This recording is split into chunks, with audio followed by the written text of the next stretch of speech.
네, 시청자 여러분 안녕하십니까? 뉴스타트 2부 시작합니다. 부동산 민심이 심상치가 않습니다. 이재명 정부 출범 뒤 굵직한 대책이 여러 차례 나왔지만 집값은 치솟고 전월세는 씨가 말랐습니다. 무주택자도 1주택자도 다주택자도 모두가 괴로운 시장이 됐습니다. 이제 곧 추가 공급 대책이 나옵니다. 이번에도 시장이 납득할 만한 해법을 내놓지 못한다면 정책 실패의 책임을 피할 수는 없을 겁니다. 경남이 바짝 메말랐습니다. 극심한 가뭄이 생존을 위협할 수준이 됐습니다. 농업용수는 물론이고 마실 물조차 부족한데요. 소방 차량이 급수 지원에 나섰지만 이 가뭄은 경북으로까지 범위를 넓혔습니다. 일요일부터 비가 내리지만 메마른 땅과 저수지를 채울 단비가 될지는 미지수입니다. 그럼 이 시각 주요 뉴스부터 살펴보겠습니다. 8.3 부동산 세제 개편 이후 전월세 시장에 대한 세입자 불안이 커지고 있는 가운데 정부가 곧 추가 공급 대책을 발표합니다. 서울 그린벨트 추가 해제를 비롯해 여러 방안이 검토되고 있는 것으로 전해졌습니다. 폭염과 함께 가뭄이 이어지면서 물 부족 현상이 심각합니다. 댐 저수율이 가뭄 심각 단계로 떨어진 영남 지방에선 생활 공업용수를 줄이기 시작했고 경남 지역에는 국가 소방 동원령이 발령돼 전국 소방차 200대가 동원됐습니다. 중앙선관위가 6.3 지방선거 당시 투표용지 부족 사태 등으로 불거진 모든 소청 제기를 받아들이지 않기로 했습니다. 모든 재선거 요구를 거부한 건데 법적 소송이 잇따를 것으로 보입니다. 비영리 복지법인인 대한인명구조단 구급차가 일부 사설업자들의 편법 영업에 쓰이고 있는 걸로 YTN 취재 결과 확인됐습니다. 사설 구급차 소속 기사에게 차량을 빌려주고 뒷돈까지 챙겼습니다. 트럼프 대통령이 미국이 호르무즈 해협을 완벽하게 장악하고 있다면서 앞으로도 통제권을 유지할 거라고 밝혔습니다. 해협 재개방을 놓고 협상이 이어지는 상황에서 해협의 실질적인 통제권을 주장하는 이란과 신경전을 이어가는 것으로 풀이됩니다. 네, 첫 소식입니다. 부동산 시장의 불안은 갈수록 심각해지고 있죠. 특히 세제 개편 이후로는 전월세난이 한층 더 심각해질 것이라는 우려가 대단히 큽니다. 이런 상황 속에 정부가 곧 추가 공급 대책을 발표합니다. 2년 전 서리풀 지구에 이어 서울의 그린벨트가 또 풀릴지 관심입니다. 김웅래 기자입니다. 서울 서초구 서리풀 지구입니다. 강남권에 신규 주택 2만 호를 공급하기 위해 2년 전 그린벨트가 해제됐습니다. 지난 6월까지 1, 2지구 모두 공공주택지구로 지정됐는데 주민 반발은 여전합니다. 공식적으로는 저희 주민들에게 어떠한 자리를 마련한 적도 없었기 때문에 그런 발표들이 정말 형식적인 걸로만 저희는 느껴지고 있는 상황이어서 수도권에 집 지을 땅을 끌어모으고 있는 정부가 곧 추가 공급 대책을 발표합니다. 서울에서 그린벨트가 또 풀릴지 관심인데 가능성이 커 보입니다. 많이 짓는다 저희는 생각하고 있고요. 그린벨트를 해제해서라도 수도권의 주택을 좀 많이 공급할 수 있도록 해야 되겠다 이런 생각하고 있고요. 그동안 서초구 내곡동과 강남구 세곡동 자곡동 일대, 송파구 방이동 등이 거론되었는데 관건은 서울시와의 협력 여부입니다. 국가주도 주택 사업의 경우 서울시가 반대한다고 그린벨트 해제가 막히는 건 아니지만 서울시의 협조 없인 교통대책 마련과 기반시설 조성이 어려워 속도를 내기 어렵기 때문입니다. 그린벨트 해제에 반대해온 오세훈 시장은 최근 서리풀이 마지막이었다며 반대 입장을 거듭 밝혔습니다. 특별법에 묶인 용산 어린이 정원이 공급지에 포함될지도 관심입니다. 법대로 공원 조성을 하면 몰라도 집을 지으려면 법을 개정해야 하는데 반발 여론이 커 쉽지 않을 거란 전망도 나옵니다. YTN 김웅래입니다. 더불어민주당은 오늘 본회의를 앞두고 정부가 지난해 발표한 주택공급 대책의 후속 법안들을 서둘러 처리해야 한다며 국민의힘의 협조를 거듭 촉구했습니다. 한병도 당대표 직무대행 겸 원내대표는 원내대책회의에서 국민의힘의 목리로 공급대책 후속 법안들이 1년이 다 되도록 발목이 잡혀 있다며 국민의힘이 최소한의 양심이라도 있다면 본회의 개최와 법안 처리에 협조해야 한다고 주장했습니다. 국민의힘은 오늘 제3신도시인 경기 고양시 창릉 공공주택지구를 찾아 3기 신도시 공공분양 사전청약 뉴홈 관련 피해자 현장 간담회를 진행합니다. 장동혁 대표 등이 참석하는 이번 간담회에서 당 부동산 정책 정상화 특별위원회는 기존에 제시된 우대금리 등 대출 조건이 변경된 경위 등을 살필 예정입니다. 청와대가 이른바 메가 프로젝트 속도전을 강조하고 나섰죠. 산업계를 중심으로는 이 메가특구에서는 주 52시간제 적용을 제외해야 한다고 주장하고 있습니다.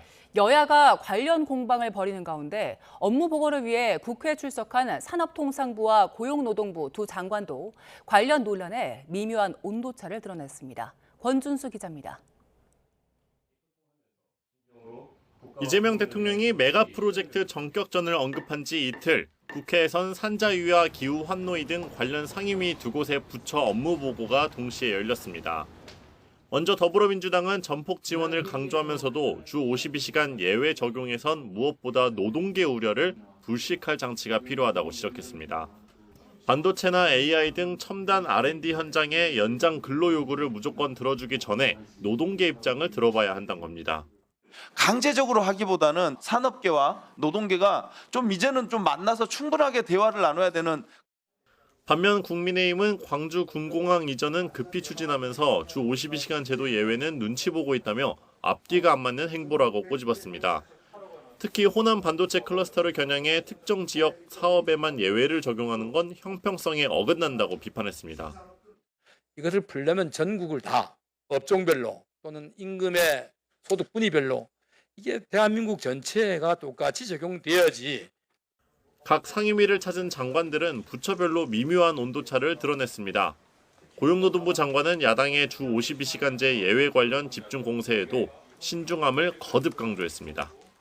주 52시간제 예외는 어떻게 반대하십니까? 찬성하십니까? 저는 신중하게 접근해야 된다고 보고 있습니다. 다른 상임위에 있던 산업통상부 장관은 반면 부처 간 협의 중이라는 점을 부각했습니다. 유연 근무 시간 제도라든지 다양한 형태에 대해서 서로 지금 논의 중에 있다고 말씀드리겠습니다. 정부 부처부터 여야까지 메가특구 주 52시간제 예외 논의는 아직 백가쟁명 수준으로 보이는 가운데 청와대가 연내특별법 제정을 목표로 내놓은 만큼 조만간 구체적인 해법이 마련될 수 있을지 관심이 쏠립니다. YTN 권준수입니다.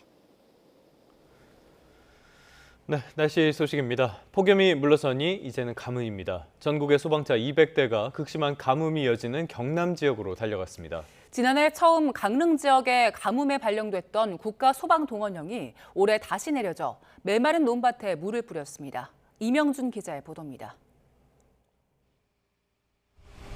경남 밀양 도심을 가로지르는 낙동강 지류 밀양강입니다. 강변에 소방 물탱크차 여러 대가 모여 차례로 강물을 담습니다. 강물을 끌어오는 대용량 배수펌프 장비입니다. 분당 물 8,000리터를 빨아들여 한 번에 최대 5대에 공급할 수 있습니다. 물탱크에 적게는 6,000톤에서 많게는 12,000톤을 채우고 향한 곳은 근처 논. 방사포로 물을 뿜어 말라붙은 논을 적십니다. 극심한 가뭄을 겪는 농민에겐 단비가 내리는 것 같은 순간입니다. 농민의 입장에서 고맙죠. 우리 같은 경우는. 왜 그러냐면은 지금 보시다시피 땅이 많이 갈라져 있잖아요. 35년 전보다는 가뭄이 더 심하니까 피부로 많이 느껴요. 논에 물을 대는 물탱크 차는 경남이 아닌 다른 16개 시도 소방본부 소속입니다. 경남의 심각한 가뭄이 오랫동안 이어지자 소방청이 지난해 강릉에 처음 내렸던 국가소방동원령을 2년 연속 발령한 겁니다. 경남 가뭄 피해 저감을 위해 국가소방동원령이 발령되었습니다. 소방차 200대를 동원하여 지역 내 가뭄 피해를 저감하고자 하고요. 전체 18개 시군 가운데 17곳이 가뭄 주의 단계 이상인 경남. 전국에서 모인 소방차는 이틀에 걸쳐 물이 부족한 곳에 농업용수를 공급합니다. YTN 이명준입니다. 폭염과 가뭄이 이어지면서 충청권 식수원인 대청호에 녹조가 짙어지고 있습니다. 한국소자원공사는 녹조 제거선을 투입하고 조류를 분해하는 장비를 가동하는 등 수질 관리에 나섰습니다. 김기수 기자입니다. 빨려 들어온 물이 설비 위쪽으로 쏟아지고 거름망을 따라 흘러갑니다. 거름망에는 녹조의 원인이 되는 남조류 입자들이 뭉쳐지면서 한쪽으로 걸러집니다. 충청권의 식수원인 대청호에 조류 경보가 내려지는 등 녹조가 짙어지자 수자원공사가 제거 작업에 나선 겁니다. 수자원공사는 녹조 피해를 줄이기 위해 녹조 제거선 5대를 대청호 유역에 투입하고 있습니다. 대청호 회남 수역엔 조류 세포수가 3만을 넘어서면서 조류경보 경계가 발령됐고 문의와 추동 수역에도 관심 단계가 2주 연속 내려졌습니다. 장마 뒤 떠밀려온 부유물이 쌓인 데다 폭염과 가뭄까지 이어지면서 녹조가 확산하고 있는 겁니다. 일정 시간 동안 비가 오지 않고 폭염이 지속되면은 영양염류를 이용해서 조류가 급격히 증가하는 양상을 보입니다. 지금 폭염이 지속되기 때문에 정체된 구간을 중심으로 한국수자원공사는 확산 조짐을 보이는 녹조에 대응해 전기로 조류를 분해하는 저온 플라즈마 장비도 동원하고 있습니다. 또 대청호가 충청권의 식수원인 만큼 녹조가 없는 물을 정수장으로 보내는 것은 물론 고도 정수처리 시설 가동도 강화했습니다. 치수탑에서는 녹조 영향을 적게 받는 심층 치수를 하고 있으며 치수된 물은 활성탄 투입 등 고도 처리 설비를 통해 깨끗하고 안전한 수돗물을 국민들에게 공급하고 있습니다. 또 수질 데이터를 실시간으로 관계 기관과 공유하는 등 합동 대응 체계도 가동한 상황. 당분간 무더위와 가뭄이 이어질 경우 녹조가 더 번질 가능성도 있는 만큼 충청권의 식수원인 대청호의 수질 관리가 더욱 중요해지고 있습니다. YTN 김기수입니다.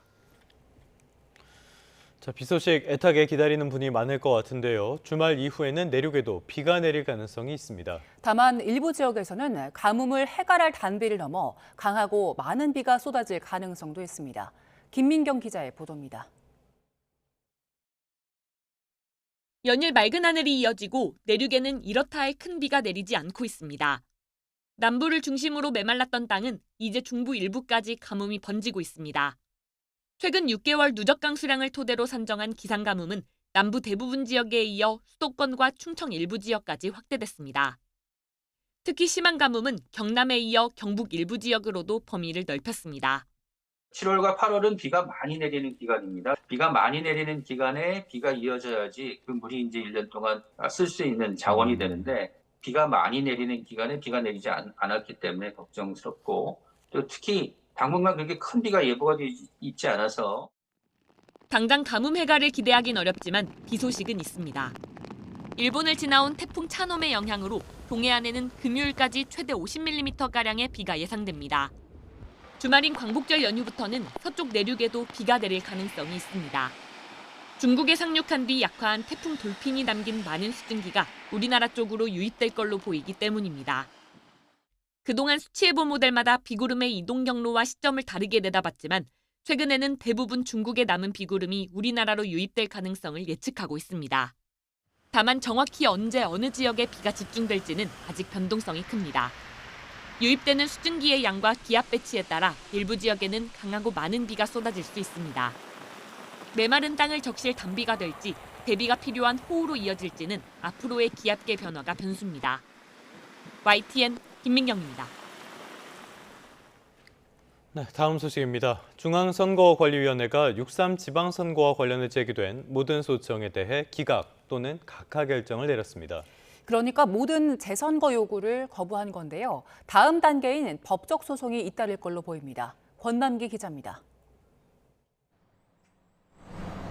중앙선관위가 6.3 지방선거 당시 투표용지 부족 사태 등으로 불거진 모든 소청 제기를 받아들이지 않기로 결정했습니다. 그동안 접수된 선거 무효나 당선 무효 소청 261건에 대해 모두 기각이나 각하 결정을 내렸습니다.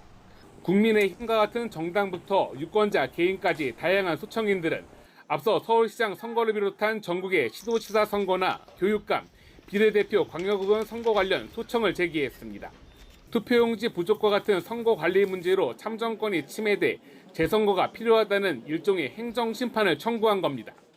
얼마나 많은 참정권이 침해됐는지에 대해서 헤아릴 수 없습니다. 잘못을 받아들이고 그거에 대해서 일부라도 재선거를 하는 것이 꼭 필요하다. 기각이나 각하 사유는 사건마다 조금씩 달랐지만 선관위는 공통으로 선거 결과에 영향을 미쳤을 만한 문제는 없었다고 판단했습니다. 특히 국민의힘이 제기한 서울시장 선거소청 등에 대해선 일부 투표구에 투표용지 부족 및 투표 중단 등 선거 규정 위반 사실이 있었다고 인정하면서도 결국 선거 결과에 영향을 미친 것으로 볼 수 없다며 소청을 기각했습니다. 국민의힘은 당장 소송에 돌입하겠다는 입장입니다. 국민의힘 핵심 관계자는 YTN과 통화에서 4번에 걸친 소청 심리에도 선관위는 결국 재선거를 거부했다며 곧바로 선거 무효 소송을 준비하겠다고 말했습니다. 선관위가 국회 차원의 국정조사에 이어 특별 행정심판 성격의 소청 심사에서도 선거관리 부실을 인정한 만큼 관련 반발은 당분간 이어질 것으로 보입니다. YTN 권남기입니다. 2차 종합특검이 계엄 정당화 메시지 의혹과 관련해 윤 전 대통령과 신원식 전 국가안보실장을 재판에 넘겼습니다. 종합특검이 윤 전 대통령을 기소한 건 이번이 처음인데요. 안동준 기자가 보도합니다. 2차 종합특별검사팀이 출범 이후 처음으로 비상계엄 관련 의혹의 정점으로 꼽히는 윤석열 전 대통령을 기소했습니다. 미국과 유럽연합 등 주요 우방국에 비상계엄을 정당화하는 내용의 메시지를 전파하도록 지시했다는 건데 국가안보실과 외교부 소속 공무원들에게 의무 없는 일을 하도록 했다는 직권남용 혐의를 적용했습니다. 신원식 전 국가안보실장도 직권남용과 내란 중요임무 종사 혐의로 윤 전 대통령과 함께 재판에 넘겼습니다. 앞서 종합특검은 같은 의혹으로 김태효 전 국가안보실 1차장을 구속 기소했는데 신 전 실장은 상대적으로 가담 정도가 가볍다고 판단해 불구속 기소했다고 밝혔습니다. 또 윤 전 대통령 등 재판을 이달 말 시작될 김 전 차장 재판과 병합해달라며 법원에 변론 병합을 신청했습니다. 한편 종합특검은 비상계엄이 해제된 날 열린 당정대 회의와 계엄의 정당성 논리를 구축한 걸로 의심되는 삼청동 안가회의의 연관성을 확인하기 위해 한동훈 의원을 소환하려 했지만 끝내 불발됐습니다. 종합특검은 남은 수사기간을 고려했을 때 재소환을 검토하지 않는다고 밝혔는데 같은 날 해경의 내란가담 의혹과 관련해 김종욱 전 해경청장 등을 불구속 기소하며 막판 신병 처리에 집중하는 모양새입니다. YTN 안동준입니다. 최상병 순직 사건 처리 과정에서 부당하게 관여했다는 의혹을 받는 황유성 전 방첩사령관이 구속을 면했습니다. 서울중앙지방법원은 직권남용 권리행사 방해 혐의를 받는 황 전 사령관에 대해 범죄 혐의의 다툼의 여지가 있고 증거인멸이나 도망할 우려가 있다고 보기 어렵다며 구속영장을 기각했습니다. 또 같은 혐의를 받는 문현철 당시 해병대 사령부 방첩부대장에 대해서도 같은 사유로 구속영장을 기각했습니다. 네, 이번에 중동으로 가보겠습니다. 호르무즈 해협을 둘러싼 미국과 이란의 신경전이 이어지고 있는데요. 트럼프 대통령은 미군이 해협을 장악하고 있다는 주장을 반복하는 중입니다. 이란은 휴전 연장에 합의했다는 중재국들의 입장을 부인했는데요. 워싱턴 연결해서 자세한 내용 알아봅니다. 홍상희 특파원, 트럼프 대통령이 미군의 호르무즈 해협 통제권 주장을 반복하고 있는데 그 의도가 뭡니까? 네, 호르무즈 해협 재개방을 놓고 이란과 중재국들의 협상이 이어지고 있는 가운데 미국이 주도권을 잡고 있다는 점을 이 대내외에 강조하기 위한 의도로 풀이됩니다. 호르무즈 해협 통제를 협상 카드로 내세우고 있는 이란은 미국의 해상 봉쇄 해제, 또 동결 자금 지급을 해협 재개방의 전제 조건으로 내걸고 있죠. 트럼프 대통령은 이란의 호르무즈 해협 통제권을 부정하고 미국이 해협에서 군사적 우위에 있으며 이란을 봉쇄하는 건 미국이라고 강조를 하고 있는 겁니다. 트럼프 대통령은 오늘 자신의 SNS인 트루스 소셜에 미국이 해협을 완전히 장악하고 있고 계속 유지할 거라고 또 적었습니다. 어제도 이란을 믿을 수 없다면서 미국의 해협 통제를 주장했는데요. 어제 발언 들어보시겠습니다. I'm the last person to trust Iran. They've lied to me constantly. We have total control over the Hormuz Strait right now. They don't have control. We have total control. We own it. 트럼프 대통령은 또 해상 봉쇄로 이란은 아무것도 할 수 없고 이란에 남은 건 300%의 인플레이션뿐이라며 상황은 더 나빠지고 있다고 주장했습니다. 이란에 대한 해상 봉쇄로 이란을 경제적으로 고사시키겠다는 뜻으로 풀이됩니다. 트럼프 대통령이 이란 전쟁의 출구를 찾지 못하고 있는 가운데 이 전쟁 장기화로 인한 무기 재고 감소도 골칫덩이로 떠오르고 있습니다. 미국의 보수 성향 싱크탱크인 헤리티지 재단은 요격 미사일 재고가 부족해진 미국이 중국과 분쟁에 휩싸일 경우 이 전략적 패배를 초래할 가능성이 크다는 분석을 내놓기도 했습니다. 자, 미국과 이란이 휴전 연장에 합의했다 이런 소식도 있었는데 일단 이란은 관련 내용을 부인하고 있네요. 네, 그렇습니다. 미국과 이란은 지난 6월 17일 종전 양해각서 체결과 함께 60일 휴전에 합의를 했죠. 이 튀르키예 매체는 오는 17일이 휴전 기한 만료일인데 미국과 이란이 휴전을 연장하기로 합의했다는 내용을 보도했습니다. 미국과 이란 양측이 중재국인 파키스탄에 휴전 연장 승인을 통보하고 연장 기한은 계속 협의하고 있다는 내용이었는데요. 어제 모신 나크비 파키스탄 내무장관이 테헤란에서 페제시키안 이란 대통령을 만난 데 이어 오늘은 이슬라마바드에서 파키스탄 의무장관과 파키스탄 주재 이란 대사가 만난 가운데 나온 소식입니다. 하지만 로이터 통신은 이란 측이 미국과 휴전 연장에 대한 논의를 하지 않고 있다고 밝혔다고 보도했습니다. 이란 측은 미국이 종전 양해각서 합의로 복귀해서 이 약속을 이행할 시간표를 정해야 한다면서 이 문제 역시 진전이 없다고 밝혔습니다. 이란 가운데 지난 6월 레바논과 기본 합의를 이뤘던 이스라엘은 친이란 무장단체인 헤즈볼라가 무장을 해제하기 전에는 안보지대에서 철수하지 않겠다는 입장을 거듭 밝혔습니다. 들어보시겠습니다. אנחנו, כפי שראש הממשלה ואני הבהרנו חד משמעית, לא נסוגים מאזור הביטחון הזה. אני עומד כאן בליבו של אזור הביטחון. 트럼프 대통령이 주도한 가자 지구내 하마스 무장 해제와 이스라엘군 철수를 골자로 한 평화안을 거부한 이스라엘은 오늘도 가자 지구에서 북부를 또다시 공습하기도 했습니다. 지금까지 워싱턴에서 전해드렸습니다. 네, 콜롬비아를 강타한 지진이 일어난 지 만 이틀이 지난 가운데 이른바 골든타임 안에 생존자를 찾기 위한 필사적인 수색 작업이 계속 진행되고 있습니다. 콜롬비아 정부는 사흘간의 국가 애도 기간을 선포했습니다. 보도에 유투건 기자입니다.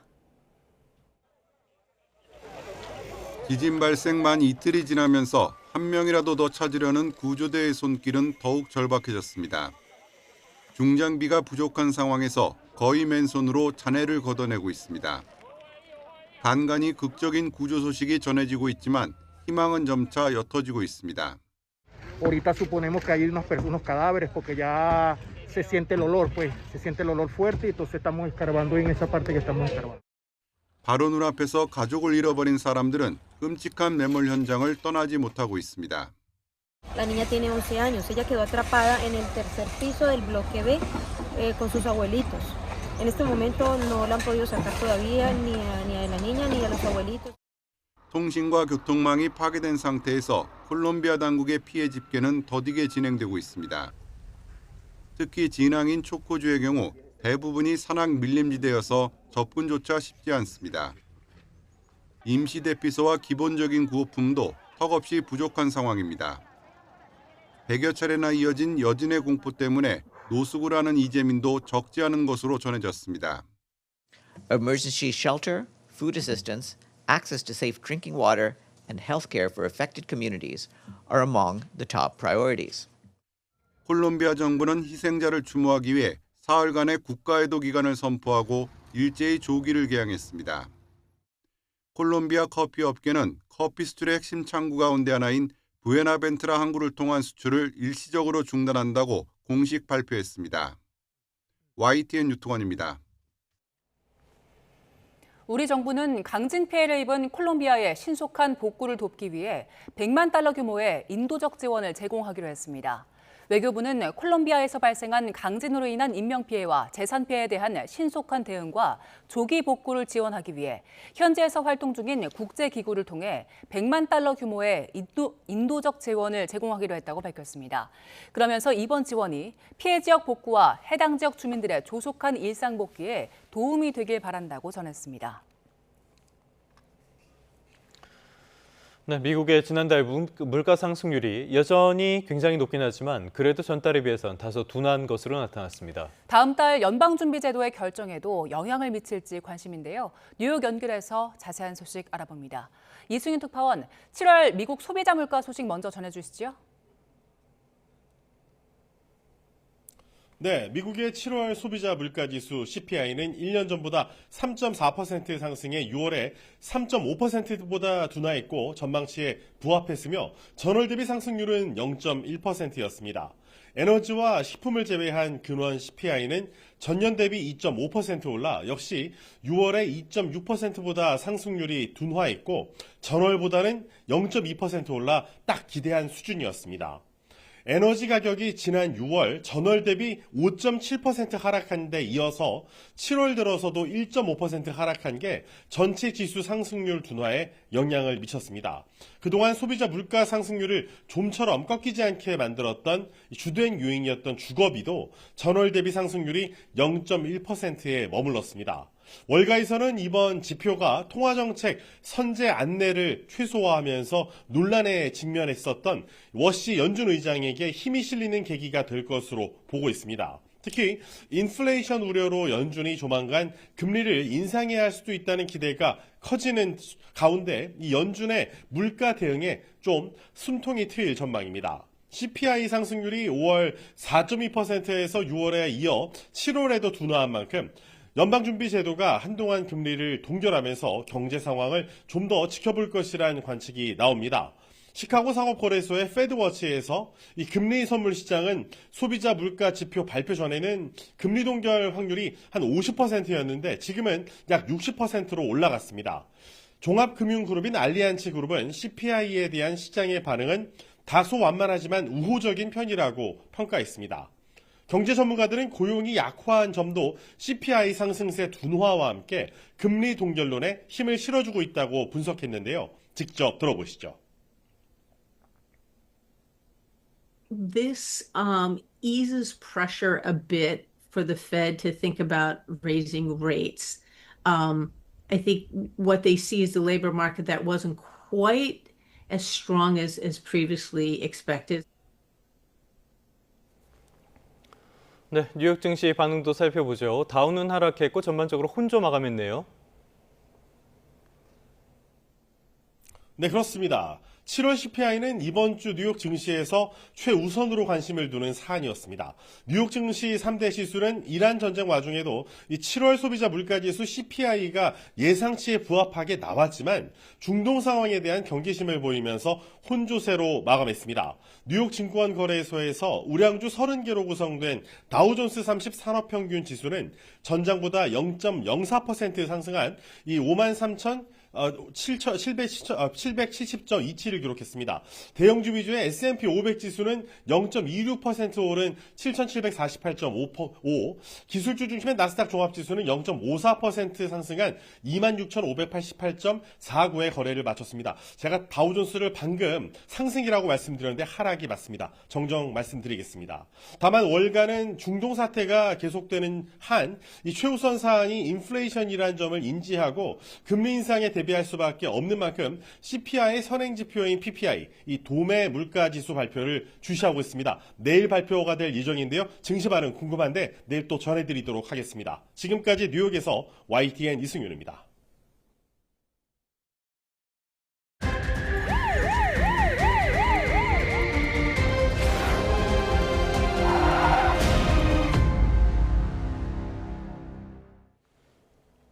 네, YTN은 대한인명구조단을 포함한 사설 구급차의 문제점을 연속 보도로 전해드리고 있습니다. YTN 취재 결과 비영리 복지법인인 대한인명구조단 구급차가 실제로는 일부 사설업자들의 편법 영업에 쓰이고 있는 걸로 확인됐습니다. 김혜린 기자의 단독 보도입니다. 대한인명구조단은 지난 1990년 응급환자 이송을 목적으로 보건복지부 허가를 받은 비영리 사회복지법인입니다. 출발지 기준 해당 지역에서만 운행할 수 있는 사설 구급차와 달리 대한인명구조단 구급차는 전국에서 환자 이송이 가능합니다. 장거리를 뛸 수 있어 사설 구급차보다 훨씬 더 큰 돈을 줄 수 있는 구조입니다. 계절별로 행사가 강원도도 많이 있을 수 있고 충청도도 많이 있을 수 있고 하다못해 제주도까지도 그 차는 가서 행사를 해도 문제될 게 없으니까. 이러다 보니 사설 구급차 소속 기사에게 인명구조단 차량을 빌려주고 뒷돈을 챙기는 것도 업계에선 공연한 비밀이 됐습니다. 회사에서 일하던 친구들한테 줬고 차량 한 50만 원씩 받았죠. 받아서 15만 원 빼고 나머지는 제가 관리비가 됐던 이런 명목으로. 문제는 비영리법인인 대한인명구조단과 사설 구급업체가 사실상 한 몸으로 묶여 있다는 겁니다.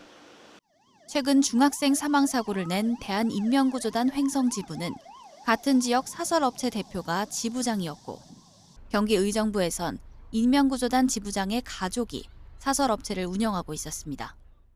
사설업체 아니에요. 사실혼이에요. 제가 그냥 대표님이라고 불러요. 공동대표처럼. 대한인명구조단 측은 지부장이나 가족이 사설업체를 함께 운영하는 곳이 10여 곳에 달한다며 구조적 문제를 인정했습니다.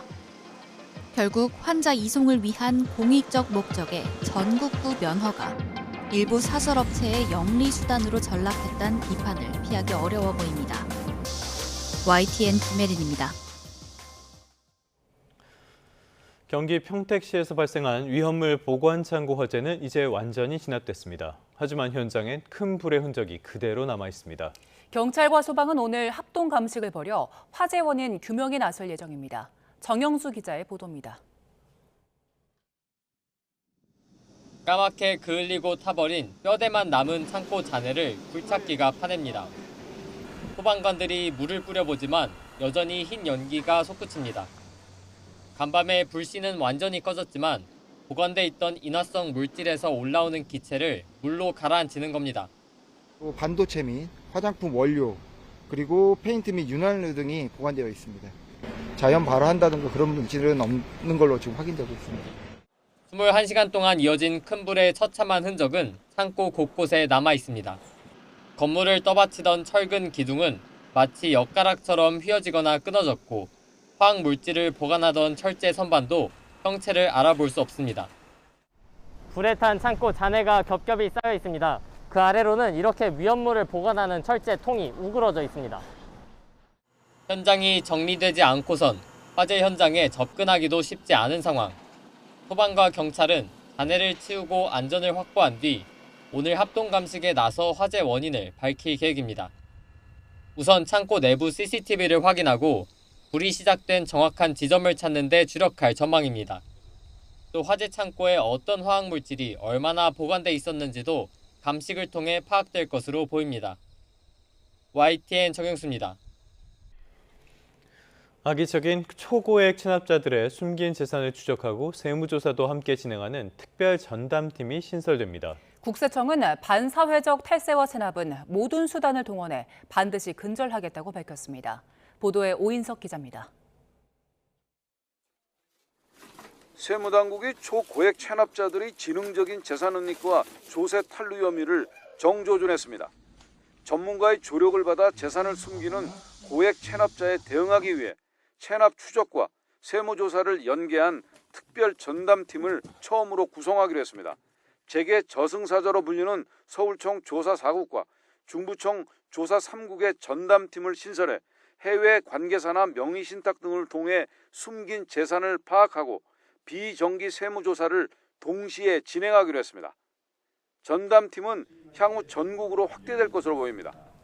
악의적 고액 체납자의 은닉 재산을 포착해 체납 세금은 끝까지 징수하기로 했습니다. 세금 추징은 물론 형사 고발 등 가용한 모든 수단을 총동원해 단호히 엄단함으로써 반사회적 탈세와 체납은 어디에도 설 곳이 없다는 메시지를 분명하게 심어줍시다. 국세청은 초고가 주택과 슈퍼카 등 법인 자산의 사적 사용과 부동산 탈세, 주식시장 불공정 탈세 등 국민적 공분을 일으키는 탈세 행위도 집중 점검하기로 했습니다. 또 하반기 10,000명 규모의 국세외 수입 체납 관리단을 운영해 130조 원에 달하는 체납액 실태를 확인하기로 했습니다. 국세외 수입 통합 징수로 중장기 재정 기반을 뒷받침하기로 했습니다. YTN 오인석입니다. 경제 한 줄 뉴스입니다. 주식시장의 부실 기업을 솎아내기 위한 상장 폐지 요건 강화 조치에 따라 동전주와 시가총액 기준 미달 종목들이 무더기로 관리 종목에 지정됐습니다. 아시아나항공이 임시 주주총회에서 대한항공과의 합병안을 가결했습니다. 정부가 용인과 호남 반도체 산업단지에 전력 적기 공급을 거듭 약속했습니다. 홈플러스가 임시 휴업에 들어간 67개 점포를 오늘 재개장합니다. 지금까지 경제 한 줄 뉴스였습니다. 밤사이 기온이 내려가면서 아침 공기가 선선해졌습니다. 현재 서울 기온은 22.2도로 어제 같은 시각과 비슷한데요. 하지만 한낮에는 33도까지 올라 어제보다 또 예년보다 덥겠습니다. 오늘도 동해안을 중심으로 비바람이 이어지고 있습니다. 오후에는 경남 일부 지역에도 비가 내리겠고 내일까지 최대 50mm의 비가 예상됩니다. 충청 이남 지방에는 오후 한때 소나기가 지나겠습니다.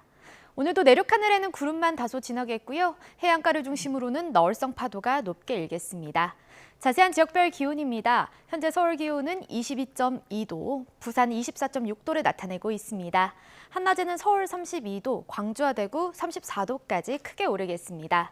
내일과 모레는 전국 내륙에 소나기가 지나겠고요. 일요일 밤부터는 전국에 비가 내릴 전망입니다. 날씨였습니다.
네, 다시 날씨 소식부터 살펴보겠습니다.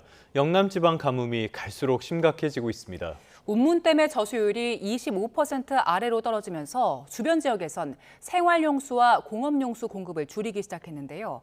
특히 경남 지역은 농업용수 부족이 심각합니다. 이윤재 기자입니다. 청도 운문댐 수위를 확인하는 눈금 주변이 바짝 말랐습니다. 댐에 담긴 물은 수문 한참 아래로 내려가야 눈에 들어옵니다. 물이 들어차 있던 중상류 지역에는 아예 잡초만 무성합니다. 수몰되기 전에 이용했던 다리도 옛 모습을 다시 드러냈습니다. 심각한 가뭄이 오랫동안 이어지면서 볼 수 있게 된 풍경입니다. 청도 운문댐 저수율은 24.7%로 63%이던 지난해 반에도 못 미치는 수준으로 떨어졌습니다.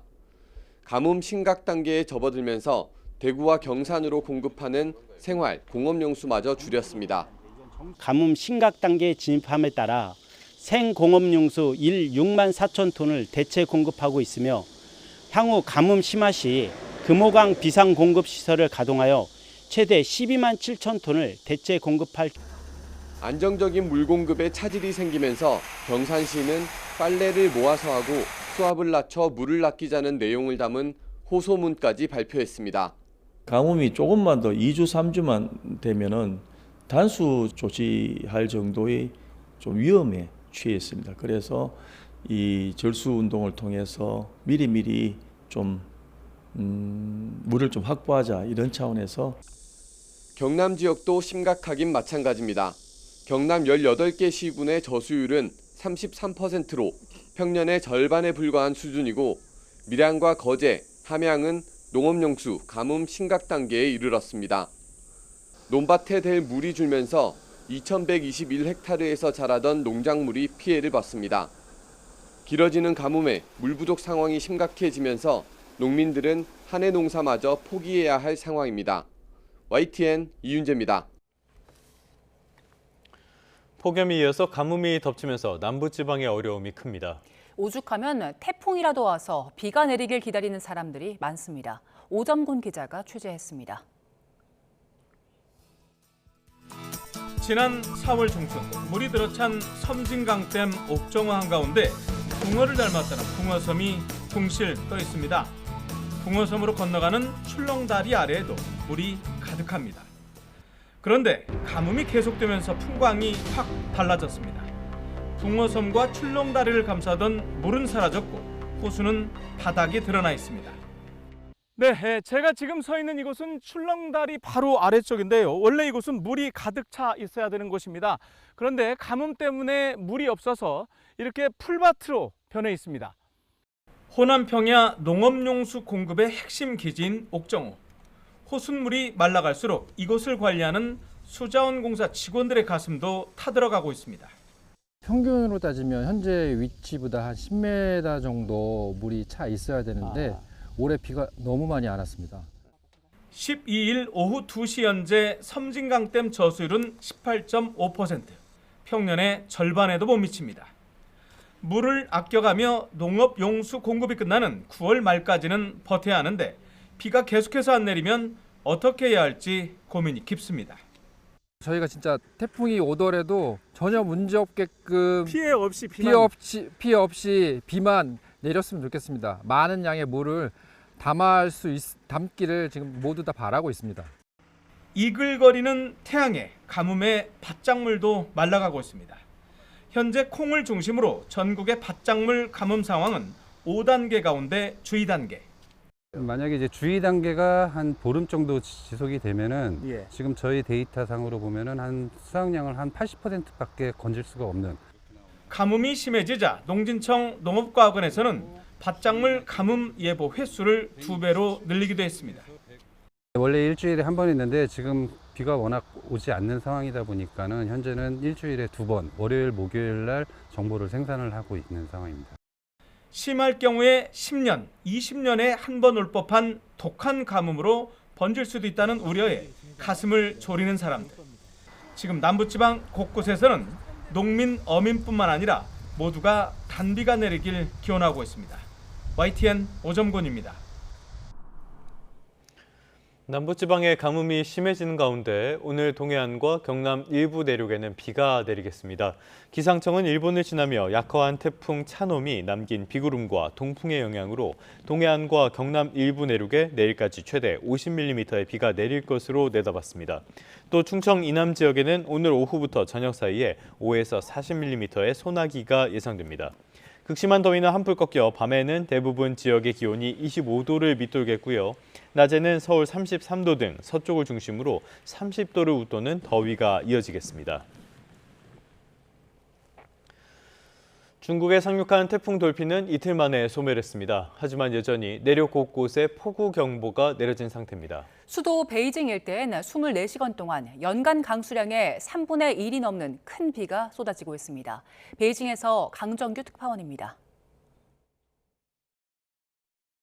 소방 차량에서 내려온 이동식 펌프가 도로의 고인 물을 뽑아내기 시작합니다. 주변 하천까지 뻗은 아름드리 호스 여러 가닥이 쉴 새 없이 물을 토해냅니다. 소방대원들은 태풍이 망가뜨린 철제 구조물 잔해와 쓰러진 나무들도 치워야 합니다.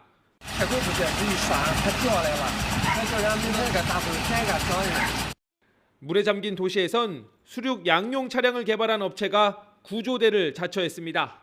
在1.2米之内，我们是履带着地的、履带行走的；1.2米之后，我们是幅度的。 태풍 당시엔 300여名을 대피시켰고 이후엔 홍수에 발묶인 주민들의 병원 이송을 도왔습니다. 我甚至住在泰州医院送东西过来。我开了4个小时车给过来的，老爸住院做手术。 지난 8일 오후 중국 동부 저장성 연안에 상륙한 제13호 태풍 돌핀. 이틀 만에 내륙에서 소멸했지만 여전히 후베이, 안후이, 허난, 3개 성에 걸쳐 소용돌이 비구름이 맴돌고 있습니다. 이 밖에 산둥과 산시, 허베이를 넘어 내몽고와 헤이룽장성, 윈난까지 폭우 경보가 내려졌습니다. 베이징 외곽엔 24시간 동안 최대 200mm의 큰 비가 예보됐습니다. 이 지역 연평균 강수량의 3분의 1이 넘는 물폭탄을 하루 만에 퍼붓는 셈입니다. 베이징에서 YTN 강정규입니다. 유럽 대륙에서도 기록적인 폭염에 이은 극심한 가뭄으로 피해가 커지고 있습니다. 루마니아에선 원전 가동이 전면 중단될 위기에 놓였고 유럽의 농작물 생산량도 급감하며 비상이 걸렸습니다. 런던에서 조수연 특파원입니다. 루마니아 전력의 20%를 생산하는 체르나보다 원전이 완전히 멈춰설 위기에 처했습니다. 다뉴브강 수위가 사상 최저치까지 떨어지면서 냉각수가 부족해졌기 때문입니다. 지난달 원자로 1기의 가동이 중단된 이후 루마니아 정부는 나머지 원자로를 지키기 위해 극약 처방을 동원했습니다. 강의 안반을 폭파하고 바지선까지 가라앉혔지만 결국 최악의 가뭄을 이겨낼 순 없었습니다. 이보다 상류에 있는 헝가리도 원전 가동에 어려움을 겪고 있습니다. 이에 따라 강바닥에 콘크리트와 돌로 만들어진 구조물을 설치하기로 했습니다. A Duna teljes hosszán drámaian alacsony a vízszint, és a következő napokra, hetekre érdemi csapadék nem várható a vízgyűjtő területeken, ami azt is jelentheti, hogy akár hónapokig is fennállhat a probléma. 독일의 물류동맥인 라인강 수위도 역대 최저 수준으로 떨어지면서 한 화학기업은 일부 납품 계약에 대해 불가항력을 선언했습니다. 라인강의 저수위 사태는 10월까지 이어질 것으로 전망돼 독일 경제 전반에 먹구름을 들이우고 있습니다. 프랑스에선 가뭄의 여파로 전국 70% 지역에 용수 사용 제한 조치가 내려졌습니다. The government has no money, the city has no money, and therefore we always run the risk of taking emergency measures, whereas what we need would be long-term measures to adapt. 유럽의 농업도 기록적인 폭염에 이은 가뭄으로 직격탄을 맞았습니다. 특히 밀알이 여무는 시기인 6월부터 폭염이 닥쳐 밀 작황에 큰 타격을 입었습니다. 프랑스는 올해 옥수수 생산이 지난해보다 35% 감소해 1980년 이래 최소가 될 것으로 예상했고 이탈리아 일부 농가에선 생산량이 20%까지 감소할 것으로 전망됐습니다. 이처럼 피해가 계속 커지자 이번 폭염에 따른 유럽연합의 경제적 손실이 1,800억 유로, 우리 돈 294조 원에 이를 수 있다는 경고까지 나왔습니다. 런던에서 YTN 조수영입니다. 네, 정치권 소식입니다. 더불어민주당의 8.17 전당대회를 앞두고 당대표 후보 마지막 TV토론회에서 그야말로 난타전이 펼쳐졌습니다. 그동안 서로를 공격한 쟁점들을 줄줄이 다시 꺼내들며 분위기가 격해지기도 했는데요. 커지는 당내 분열 우려 목소리에 후보들은 누가 당선돼도 서로를 돕겠다고 우선 약속했습니다. 송재인 기자의 보도입니다. 민주당 당대표 후보 마지막 TV토론회는 최대 승부처인 호남과 서울, 경기 권리당원 투표가 동시에 진행 중인 시점에 열렸습니다. 박빙 구도 속 굳히기 또는 뒤집기가 절실한 만큼 김민석, 정청래 두 후보는 서로의 과거를 저격하며 배신 공방을 벌였습니다. 얼굴 푸시고요. 본인이 2002년 노무현 대통령을 배신하고 탈당하고 그리고 배신한 것에 대한 트라우마가 많이 있는 것 같습니다. 대통령 선거를 망쳐먹었는데 그에 대해서 왜 사과하지 않느냐. 그것이야말로 배신 아니겠습니까? 레버리지 ETF부터 보안수사권 폐지 입법, 지방선거 평가까지 기존에 나온 공방을 모조리 동원해 총리와 당대표 시절 책임론을 부각했습니다. 김민석, 송영길 두 주자가 이재명 정부 국정과제를 두고 협공을 펴자 결국 설전으로까지 치달았습니다. 1번 국정과제에 우리가 대한민국을 위한 헌법 개정 문제를 모르고 내란 종식이라고 할 수 있었는지 그게 어떤 뇌피셜에 나온 겁니까? 국정과제 50%는 뭐예요? 가져왔어요. 덫을 놓고 퀴즈하는 식으로. 신천지부터 불법 전화방까지 전당대회를 얼룩지게 한 의혹들 역시 소환됐습니다. 전진숙 의원의 선거법 위반에 대해서 오늘 문제 제기를 하신 것 같은데 극단적인 반명이라고 하는 그분이 우리 후보님 캠프에 일원으로서 전화를 해서 그 상황을 유도했다고 해요. 그러면 자발적 자원봉사자가 그 당원 명부는 어떻게 갖고 있었을까요? 자, 30초 누가 지났습니다. 주지 않았을까요? 박빙 대결 중인 김민석, 정청래 두 후보는 선호 투표와 결과 승복을 두고도 신경전을 벌였습니다. 누가 당선돼도 서로를 돕겠다고 우선 약속하긴 했지만 전당대회 이후 당내 분열을 우려하는 시선은 갈수록 커지고 있습니다. YTN 송재인입니다. 더불어민주당 중앙당 선거관리위원회가 8.17 전당대회와 관련해 불법 전화방을 운영했다는 의혹에 대한 관련 신고건들을 모두 기각했습니다. 중앙당 선관위 부위원장인 이모선 의원은 오늘 당사에서 회의를 마친 뒤 기자들과 만나 정청래 후보 측이 신고한 불법 전화방에 대해 녹취록을 전부 들어보고 최종 기각 결정을 내렸다고 밝혔습니다. 국민의힘에선 장동혁 대표가 대여 투쟁에 소극적이던 당협위원장들을 물갈이하겠다면서 사실상 전국 단위의 인적 쇄신을 예고했습니다. 이런 장 대표 행보에 대한 당 내부 반응은 엇갈리고 있습니다. 이현정 기자입니다. 아침부터 유튜브 채널에 출연한 장동혁 대표. 국민의힘의 각 지역 책임자 격인 당협위원장들에 대한 인적 쇄신을 예고했습니다. 당원들이 보기에 이재명 정부나 민주당과 제대로 싸우지 않으면 물갈이하겠다며 그동안 큰 문제가 없으면 대부분 재선출했던 관행을 깨겠다고 강조했습니다. 그런 당협위원장들이 또 다시 총선에 출마하게 된다면 우리는 패할 수밖에 없을 것입니다. 자신에 대한 일각의 재신임 투표 주장에 대해선 사퇴론이 이제 안쓰럽다, 공천 때문 아니냐며 일축했습니다. 같은 날 당이 당협위원장을 평가하고 선출하는 조직강화특별위원회, 이른바 조강특위는 때마침 2차 회의를 열고 당협 평가 준비에 착수했습니다. 지방선거 기간 중에 충실하게 당위원장의 업무를 제대로 했는지 판단해서 다시 최고위원회에 보고해서 그 기준을 가지고 사고 당협이 지정되면 조강특위 범위에 포함시켜서 조강특위에 이어선 전국 시도 사무처장들을 여의도 중앙당사로 불러 연석회의를 여는 등 장 대표 체제 속 전국 조직 정비가 속도전에 들어간 모습입니다.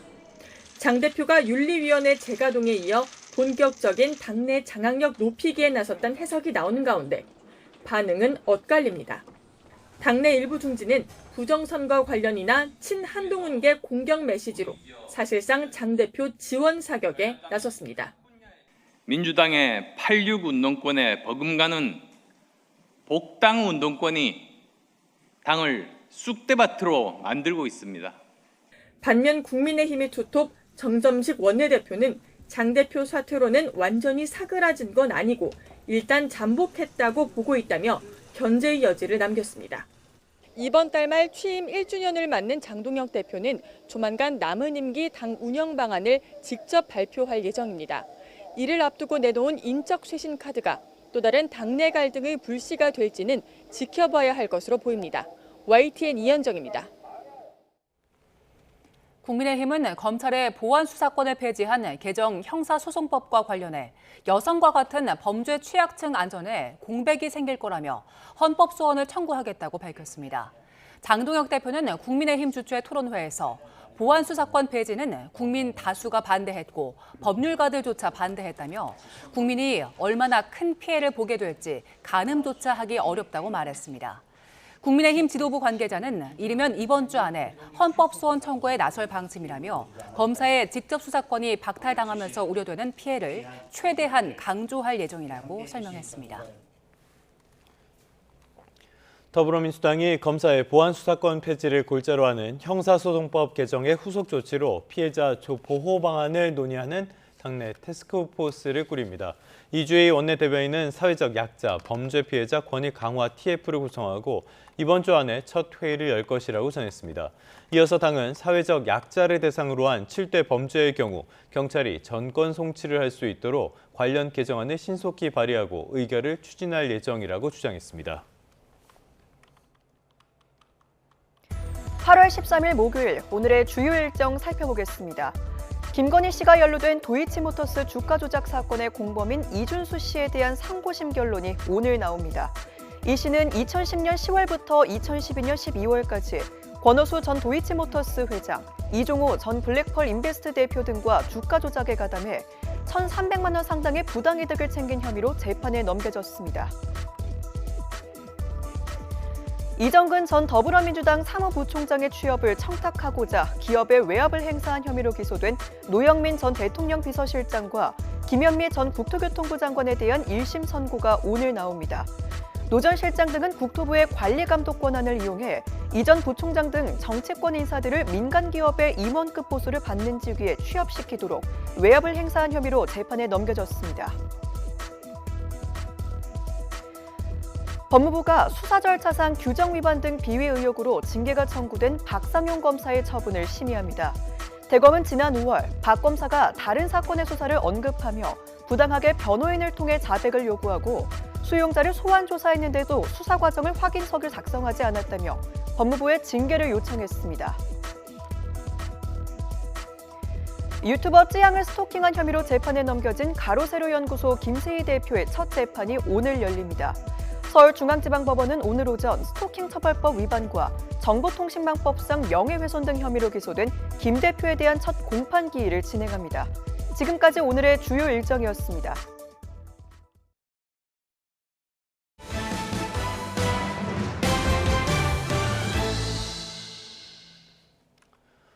네, 이번엔 콜롬비아 소식입니다. 콜롬비아 지진에 따른 사망자가 200명을 넘어섰는데요. 폐허 속에서도 기적 같은 구조 소식은 이어지고 있습니다. 주민들은 장비가 부족한 현장에서 맨손으로 잔해를 치우며 희망의 끈을 놓지 않고 있습니다. 권준기 기자입니다. 무너진 주택 위에 빼곡히 올라선 구조대원과 주민들. 맨손으로 쉴 새 없이 건물 잔해를 옮겨 나릅니다. 일제히 치켜든 주먹은 아무 소리도 내지 말라는 신호. 음향장비까지 동원해 가느다란 숨소리라도 찾기 위해 온 신경을 집중합니다. 정적 속에 생존자 기척이 들리자 박수와 환호성이 터져나옵니다.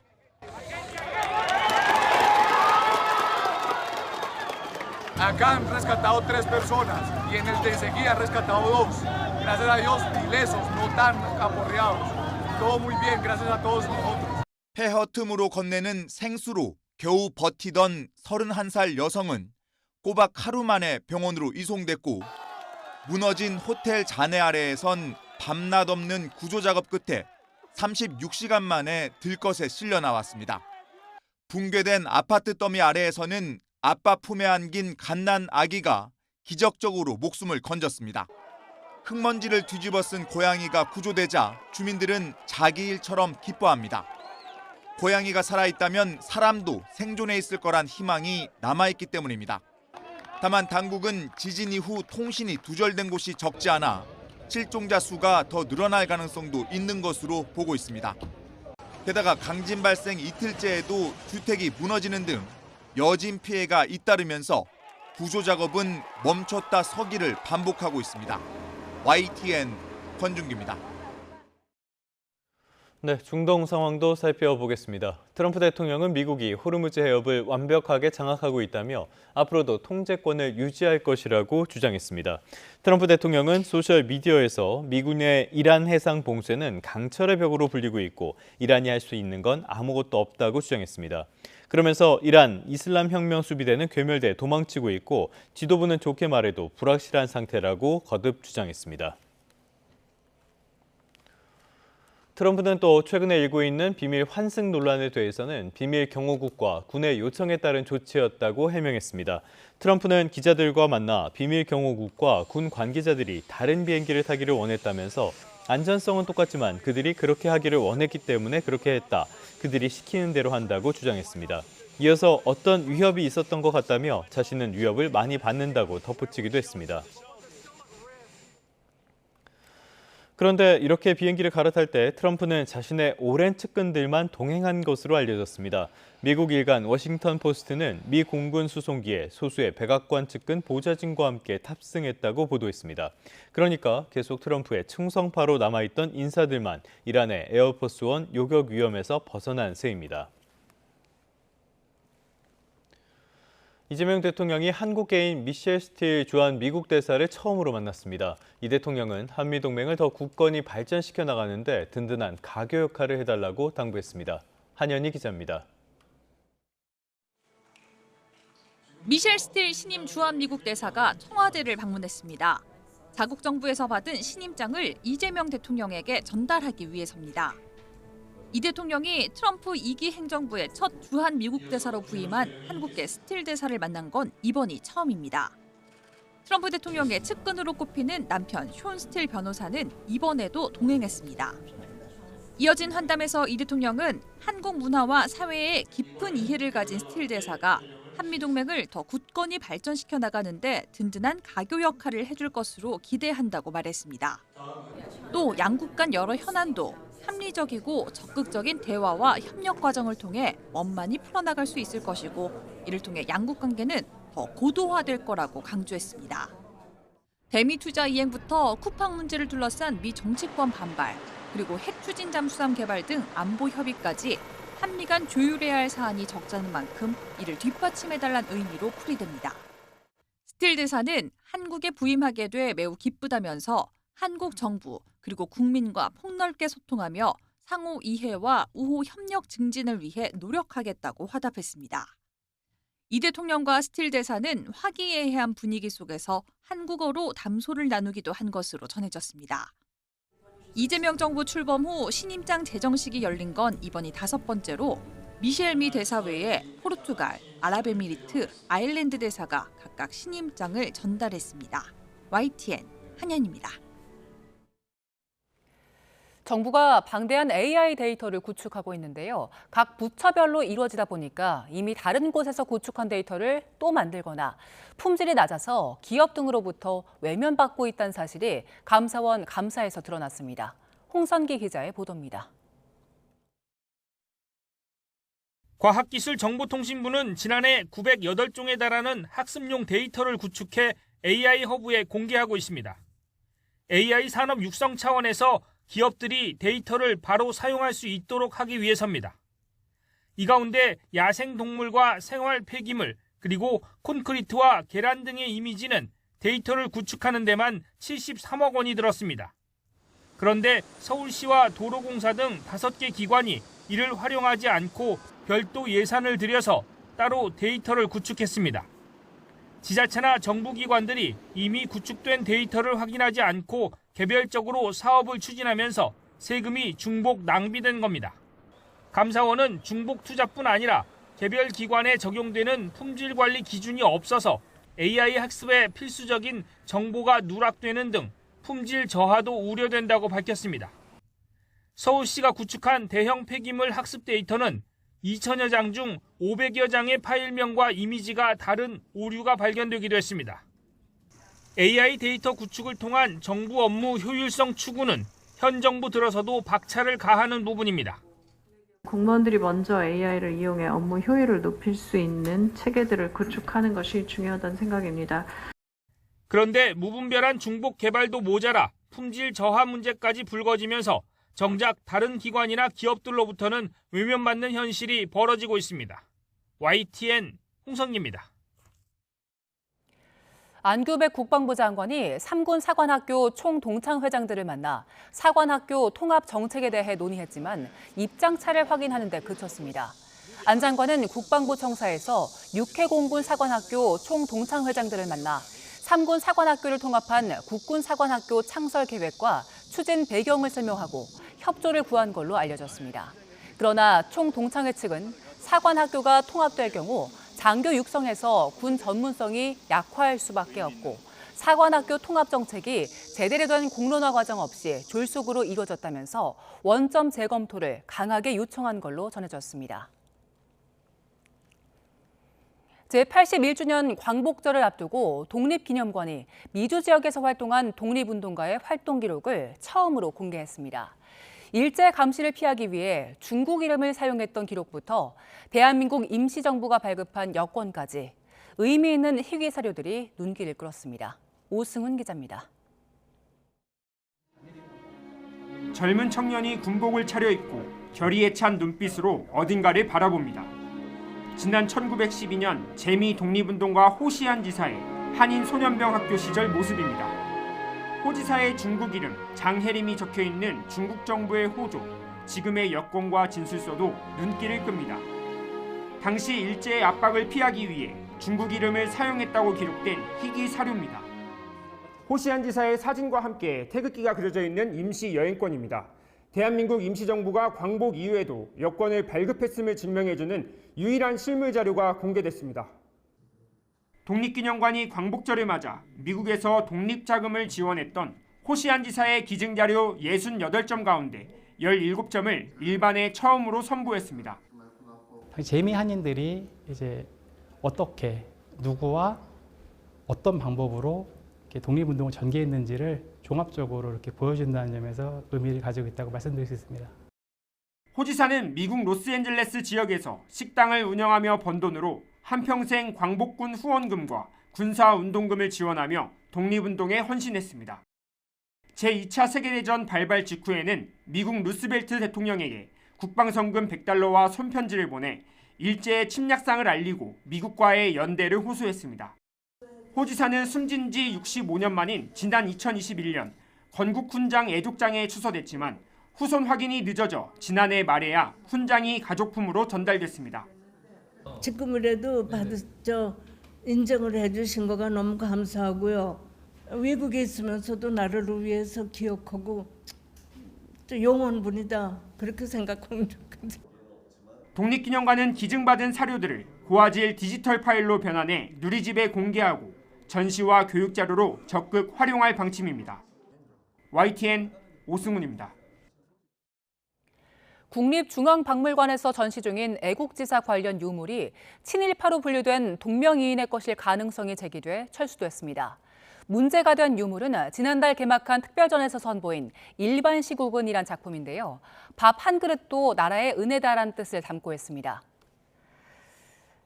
박물관은 충북 보은 출신 박원근 지사의 글로 소개했지만 최근 박원근이란 이름이 친일 반민족 행위자인 박중양의 다른 이름이란 주장이 나왔습니다. 박물관은 현재 전문가들의 정확한 검증을 받고 있다며 전시품 검증 미흡에 대해 국민께 사과드린다고 밝혔습니다. 경기 도중 조롱 응원으로 출전 정지 징계를 받았던 배제고 야구부가 징계를 마치고 봉황대교에서 45일 만에 공식 대회에 나섰습니다. 배제고의 이장환 코치는 인천고와의 첫 경기를 앞두고 지도자들과 선수들이 반성을 많이 했고 징계 기간 동안 열심히 준비했다며 짤막하게 출전 소감을 밝혔습니다.